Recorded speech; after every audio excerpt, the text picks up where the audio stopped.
Is it bad judgment or good judgment to hit Iranian sovereign territory in Damascus?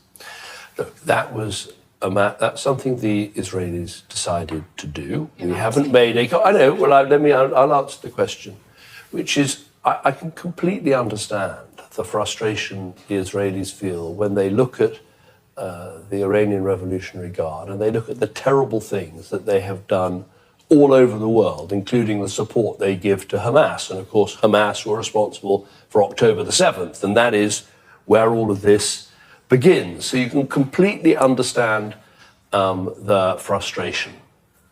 Yeah, but what about Iran's frustration at part of its sovereign territory being flattened?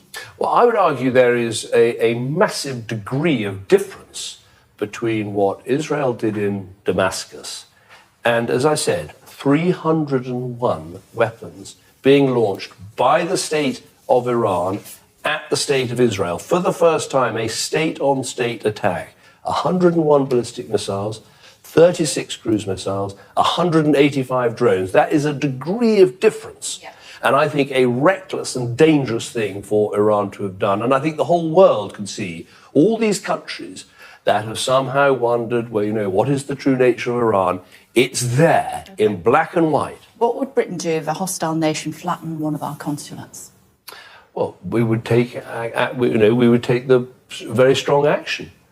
And Iran would say that that's what they did? Well, what they did, as I said, was a massive attack. So they were right to respond, but they overreacted, is that what you're saying? What I'm saying is that the attack they carried out was on a very large scale, much bigger than people accepted. They have a right to respond? Well, countries have a right to respond when they feel they've suffered an aggression. Of course they do. But look at the scale of that response. Had those weapons not been shot down, but they just overreacted. There could have been thousands of casualties, including civilian casualties. I think that's a really important point to take into account.